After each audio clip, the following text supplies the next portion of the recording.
بسم اللہ الرحمن الرحیم۔ شروع کرتا ہوں اللہ کے نام سے جو بڑا مہربان نہایت رحم والا ہے۔ قل إن كان آباؤكم وأبناؤكم وإخوانكم وأزواجكم وعشيرتكم وأموال اقترفتموها وتجارة تخشون كسادها ومساكن ترضونها أحب إليكم من الله ورسوله وجهاد في سبيله فتربصوا حتى يأتي الله بأمره والله لا يهدي القوم الفاسقين۔ آپ کہہ دیجئے کہ اگر تمہارے باپ اور تمہارے لڑکے اور تمہارے بھائی اور تمہاری بیویاں اور تمہارے کنبے قبیلے اور تمہارے کمائے ہوئے مال اور وہ تجارت جس کی کمی سے تم ڈرتے ہو اور وہ حویلیاں جنہیں تم پسند کرتے ہو، اگر یہ تمہیں اللہ سے اور اس کے رسول صلی اللہ علیہ وسلم سے اور اس کی راہ میں جہاد سے بھی زیادہ عزیز ہیں تو تم انتظار کرو، اللہ تعالیٰ اپنا عذاب لے آئے، اللہ تعالیٰ فاسقوں کو ہدایت نہیں دیتا۔ الذين كفروا وصدوا عن سبيل الله أضل أعمالهم۔ جن لوگوں نے کفر کیا اور اللہ کی راہ سے روکا، اللہ نے ان کے اعمال برباد کر دیے۔ والذين آمنوا وعملوا الصالحات وآمنوا بما نزل على محمد وهو الحق من ربهم كفر عنهم سيئاتهم وأصلح بالهم۔ اور جو لوگ ایمان لائے اور اچھے کام کیے اور اس پر بھی ایمان لائے جو محمد صلی اللہ علیہ وسلم پر اتاری گئی ہے، اور دراصل ان کے رب کی طرف سے سچا دین بھی وہی ہے، اللہ نے ان کے گناہ معاف کر دیے اور ان کے حال کی اصلاح کر دی۔ ذلك بأن الذين كفروا اتبعوا الباطل وأن الذين آمنوا اتبعوا الحق من ربهم كذلك يضرب الله للناس أمثالهم۔ یہ اس لیے کہ کافروں نے باطل کی پیروی کی اور مومنوں نے اس دین حق کی اتباع کی جو ان کے اللہ کی طرف سے ہے۔ اللہ تعالیٰ لوگوں کو ان کے احوال اسی طرح بتاتا ہے۔ باطل بھاگ گیا ہے اور باطل کو جانا ہی تھا، حق آ گیا، سارے منتیں کرنا شروع ہو گئے۔ آپ نے فرمایا کہ تمہارے ساتھ اب میں کیا سلوک کروں، تمہارا کیا خیال ہے کہ تمہارے ساتھ میں کیا سلوک کروں گا؟ کہتے ہیں کہ آپ اچھے بھائی ہیں اور اچھے بھائی کے بیٹے ہیں، کسی سے کام لینا ہو تو ادب آ جاتا ہے، آدمی کی زبان سیدھی چلنا شروع ہو جاتی ہے۔ کہتے ہیں تم اچھے بھائی ہو، نعم الاخ، اور ایک اچھے بھائی کے بیٹے یعنی ہمارے بھتیجے ہو، بیٹا بنا لیا، اور آپ سے ہمیں خیر کی توقع ہے۔ نبی صلی اللہ علیہ وسلم کے رشتہ داروں میں سے ایک رشتہ دار جو مسلمان بھی نہیں ہے، اس نے کہا یوسف علیہ السلام کے بھائیوں نے جو کلمات کہے تھے وہ کلمات کہو، ان کلمات میں معافی مانگو، اور انہوں نے وہی کلمات دہرائے۔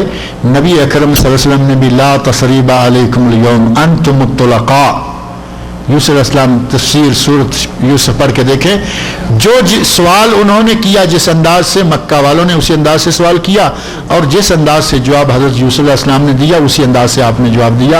فرمایا جاؤ اذهبوا فانتم الطلقاء لا تثریب علیکم اليوم، تم پہ کوئی انتقام، کوئی سزا، کوئی عقوبت، ہم نے تمہیں 100% معاف کر دیا، جاؤ۔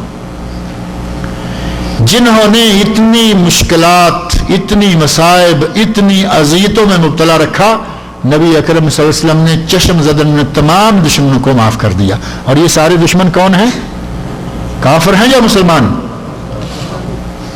وما ارسلناک الا رحمت للعالمین، مسلمانوں کے لیے رحمت تھے۔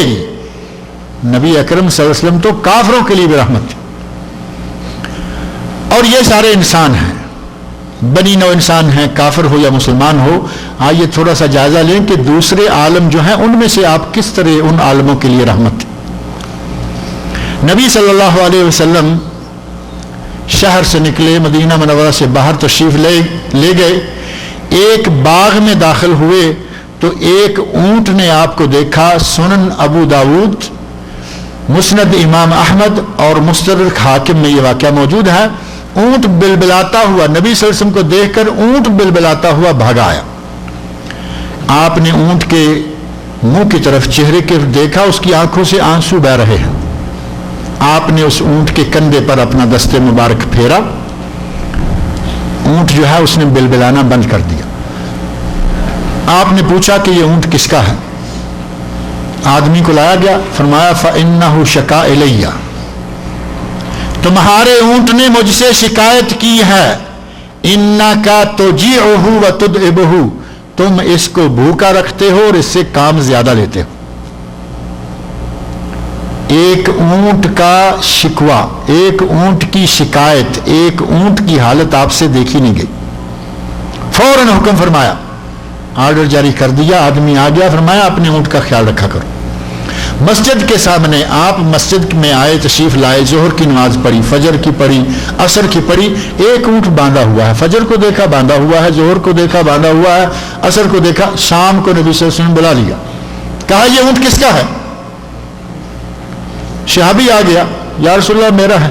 فرمایا مسجد کے آگے کیوں باندھا ہوا ہے؟ یا رسول اللہ میں بیٹھ کر اس پر آیا تھا. فرمایا بیٹھ کر آئے تھے تم, پھر یہاں سے ادھر ادھر گئے بھی, اس کو مسلسل کیوں باندھا ہوا؟ افلا تتق اللہ فی ہذہ البہائم, ان جانوروں کے بارے میں تم اللہ سے نہیں ڈرتے ہو؟ یہ کوئی لکڑی کا جانور, لکڑی کا بنا ہوا نہیں ہے, گوشت پوست کا ہے. کام ہے تو اسے لاؤ, سواری کرو, کام سے فارغ ہو جائے, اسے باڑے میں چھوڑو تاکہ یہ کھائے اور پیے, آرام سے رہے. دوسری حدیث میں ایک اونٹ کا دیکھا, پیٹ پشت کے قریب پہنچا ہوا ہے, نیچے سے پیٹ بھرا ہوا ہو تو باہر نکلا ہوا ہوگا, لٹکا ہوا ہوگا. اس اونٹ کا دیکھا کہ پیٹ اوپر کو چڑھا ہوا ہے, پشت کے قریب پہنچا ہوا ہے. آپ نے محسوس کر لیا کہ اس کا مالک اس کو چارہ دانہ صحیح نہیں دیتا. اسے بلایا اور فرمایا کہ اونٹ کے بارے میں اللہ سے ڈرتے رہا کرو, اس کو چارہ دیا کرو, دانہ دیا کرو, پانی پلایا کرو. تمہارا اونٹ بھوک سے کس نتیجے تک پہنچا ہوا؟ ایک اونٹ کو اس حالت میں دیکھ کر نبی صلی اللہ علیہ وسلم سے برداشت نہیں ہوا. آپ کی رحمت للعالمین فوراً سامنے آ گئے اور فرمایا لا تتخذوها کراسی. ایک روایت میں ہے لا تتخذوها منابر, ان اونٹوں کو کرسیاں نہ سمجھ لو, ان کو ممبر نہ سمجھ لو کہ لکڑی کے ہیں, جہاں چاہ رکھ دیا, بیٹھے بیٹھے, نہ بیٹھے پڑا رہا. جب کام ہے لو, نہیں ہے اس کو اس کے بارے میں یا کھلی جگہ پہ چھوڑو. ایک سفر سے, ایک غزوہ سے نبی اکرم صلی اللہ علیہ وسلم تشریف لا رہے ہیں. راستے میں اچانک ایک چڑیا, چھوٹی سی چڑیا, اس نے سروں پہ پھڑپھڑانا شروع کر دیا. ادب المفرد امام بخاری میں اور حدیث کی دیگر کتابوں میں واقعہ موجود ہے. چڑیا پھڑپھڑا رہی ہے.